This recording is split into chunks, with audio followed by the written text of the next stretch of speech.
তা আপনি আমাকে একটু একটু স্পেসিফিক ভাবে বলবেন আসলে 25 কোটি টাকার ঘটনাটা আসলে কি? হ্যাঁ, অভিযোগ হইলো যেটা আসছে সেটা হলো আমি 4 তারিখে 25 কোটি টাকা নিয়ে আসছি গণভবন থেকে।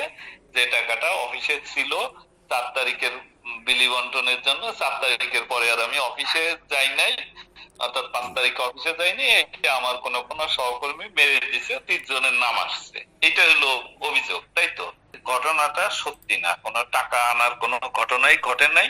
কারণ হলো এসবি তো ফাইটিং ফোর্স না, জি।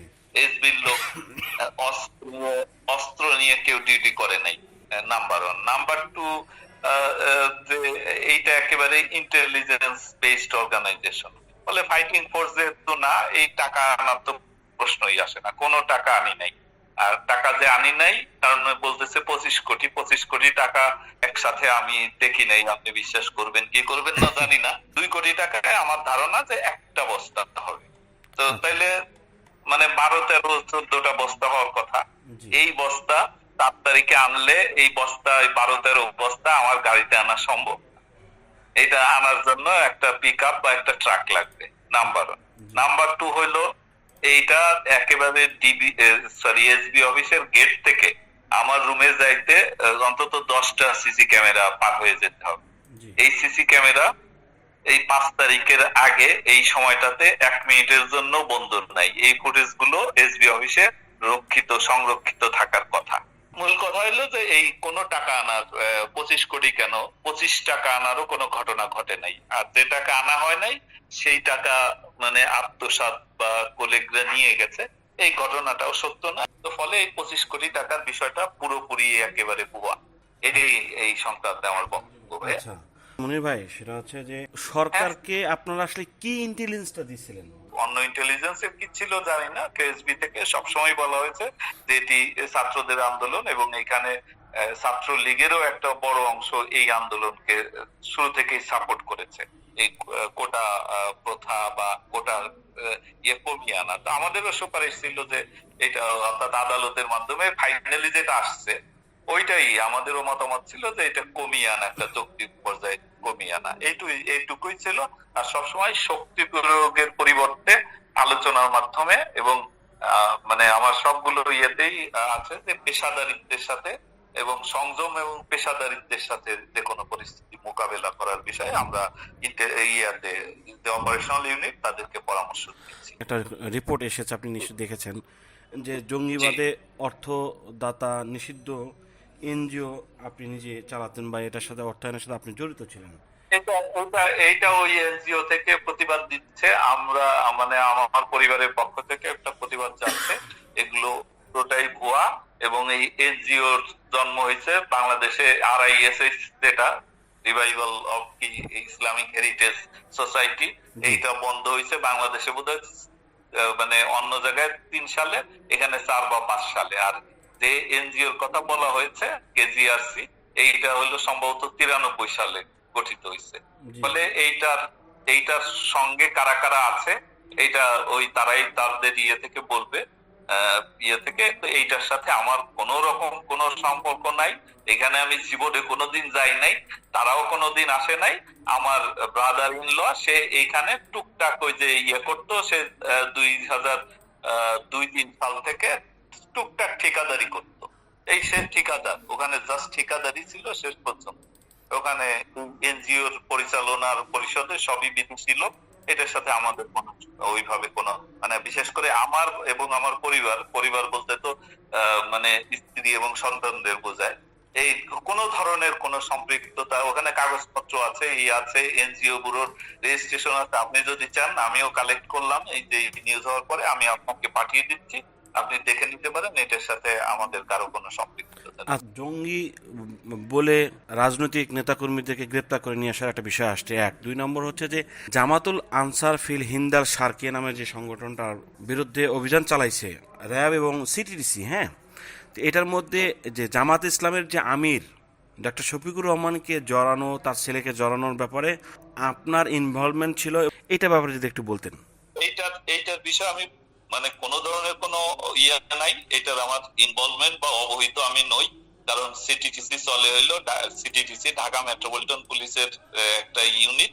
আমি নিজেও যখন সিডিটিসি তে ছিলাম, এসবি এডিশনাল আইজি কে কখনো এই সমস্ত বিষয় এডিশনাল আইজি এর সাথে কোনো পরামর্শ কখনো করা হয় নাই।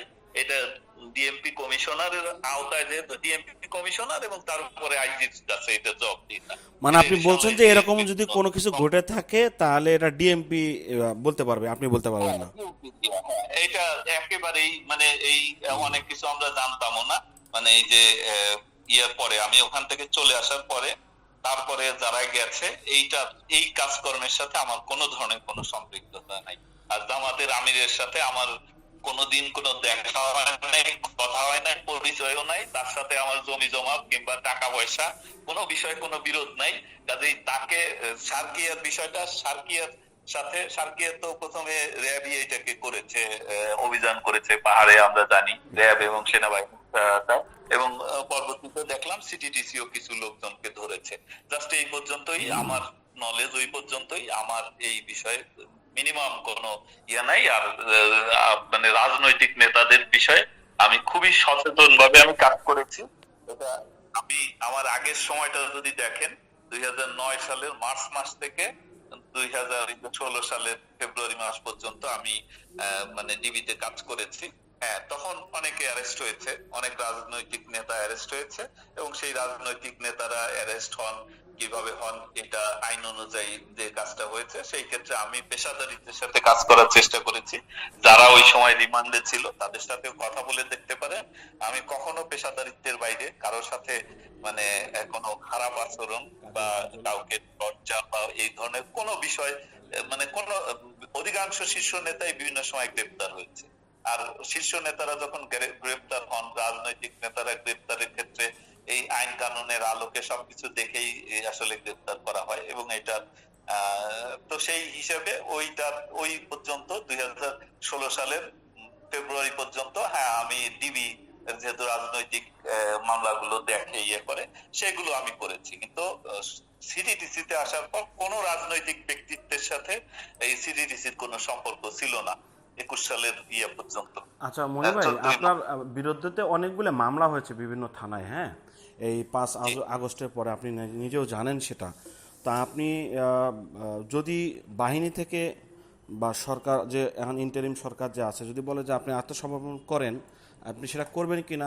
হ্যাঁ, আমি নিরাপত্তাহীনতা বোধ থেকেই আমি আসলে বাসায় ফিরি নাই 5ই আগস্টের পরে। কারণ আপনি জানেন যে ইতিমধ্যে অনেক শীর্ষ সন্ত্রাসী এবং বিশেষ করে জঙ্গি মুক্তি পেয়েছে, যারা আমার হাতে অনেকেই গ্রেপ্তার ছিল। এবং এই 5 তারিখ থেকে ফেসবুকে সোশ্যাল মিডিয়ায় আমার বিরুদ্ধে মানে আমাকে ক্রমাগত হুমকি দিচ্ছে। পরে ফেসবুক এটা আপনি যে 6, 7, 8 তারিখের ফেসবুকের ইয়েগুলো দেখলেই দেখবেন অনেকগুলো পোস্ট আছে মানে আমার বিরুদ্ধে। এটা তো সেই কারণেই আমি এই নিরাপত্তাহীনতার কারণেই আমি বাসায় নাই। আর দ্বিতীয়ত আমার যেহেতু চাকরি নাই, আমাকে অবসরে পাঠানো হয়েছে, কাজেই এখন আমি কোথায় থাকি না থাকি এটা একেবারেই আমার মানে স্বাধীন। আমি স্বাধীন এখন, তো আর আমি সরকারের পদ মানে ওই অর্থে থাকলে যে বাধ্যবাধকতা থাকে সেটা নাই। তো এটা আমার একেবারেই ব্যক্তিগত স্বাধীনতা, আমি কোথায় থাকবো না থাকবো সেটা। আর মামলার বিষয়ে যেটা বলছেন, হ্যাঁ, অনেকগুলো মামলা হয়েছে। আমি 14টা পর্যন্ত হিসাব রেখেছি, তারপর আমি হিসাবও রাখি না। এবং এইগুলোর অধিকাংশ মামলার হয়েছে 18 এবং 19 তারিখের ঘটনা। এবং 18 তারিখ রাতে আমি আমেরিকা থেকে রওনা করছি, কারণ আমি 14 তারিখ থেকে আমেরিকাতে ছিলাম, নিউ ইয়র্কে। আমি এটা তো ইমিগ্রেশনের ডেটা নিয়েও ইয়ে পাবে, বা পাসপোর্টের কপিতে তো আছেই, ইমিগ্রেশনে সেই ডেটা আছে। এবং 18, 19 তো পুরোটা আমি ফ্লাইটে। ফ্লাইট থেকে তো আসলে কোনো হুকুম দেওয়া বা কোনো ভূমিকা রাখার সুযোগ নেই। আর দ্বিতীয়ত বাংলাদেশে ইন্টারনেটের ইয়েই ছিল না, এবং ওইখান থেকে কথা বলারও কোনো সুযোগ ছিল না।